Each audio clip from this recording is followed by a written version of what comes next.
My name's Casey Corum. I wear numerous hats. I'm the worship pastor of the Sugarland Vineyard. I also am the chief creative officer for Vineyard Worship. And I also chair a task force for the Vineyard USA, National Worship Task Force leader as well. So that's kind of the whole picture.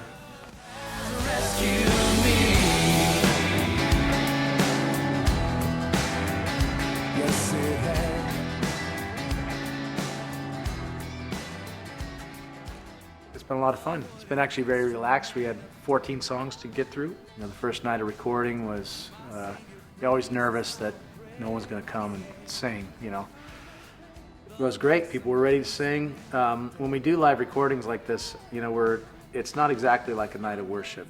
Like a night of worship would have, a sense of flow to it, and you wouldn't repeat songs or anything like that. So that can be a little strange, but everybody played along. I just tell everybody here, it's like we invited you to our recording session, and we want God to come, and we want God to be here, and we want to worship, but we're going to play the songs a couple times. So you're kind of getting a taste of what the worship team gets every week. We rehearse the songs, and then we play the songs again, and then we play the songs again the next service if you have multiple services. So.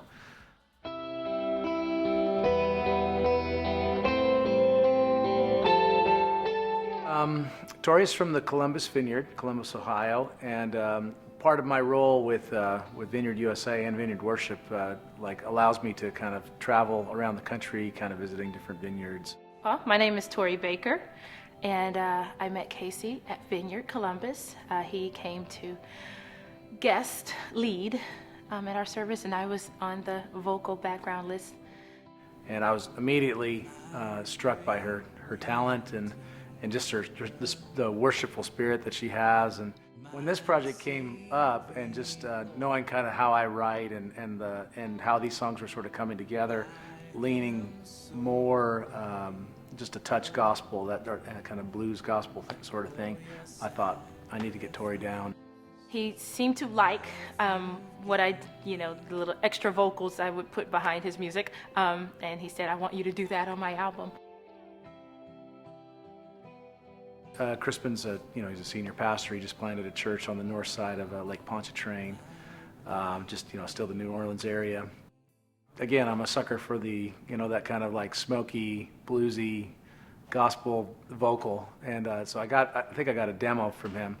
I'm like, who is this guy? We kind of started off with this song, Peace, that Casey wrote, which it's one of those songs that was just really meaningful to me. It just feels, it seemed like musically we connected with what the words were saying, and it's one of those songs, if we played it much longer, I'd probably just get so peaceful I'd fall over. In a lot of respects, the language piece is maybe one of the most personal songs I've ever written. It's just this, this cry for God to, bring peace, and it's getting emotional, and invade, that moment where everything seems like it's, kind of storms and crashing down, and it's very simply saying, peace, your peace, so sweet, my burden's at your feet,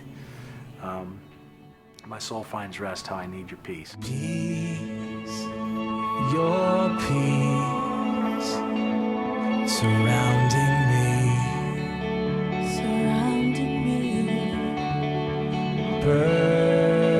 perfect rest envelops me.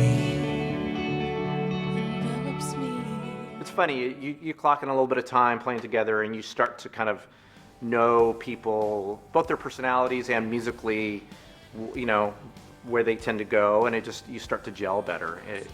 There's nothing like just clocking in time with people. It makes the music better, really.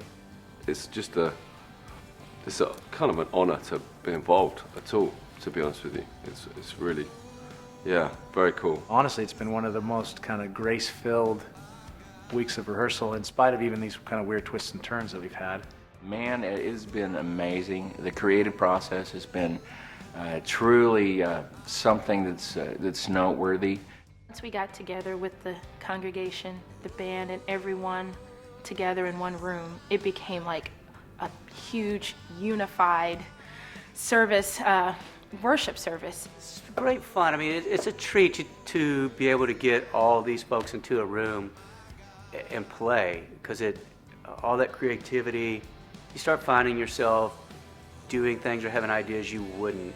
You know, it comes down to the songs, doesn't it? And I really believe in these songs, you know. I just think they're very powerful worship songs. Evangelism will cease, pastoring will cease, all of these different ministries will cease, but worship will not.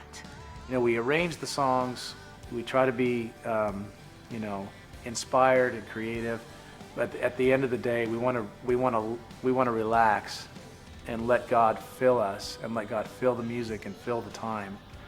And that was really what happened. There was a real powerful sense of the Lord's presence here last night, and I thought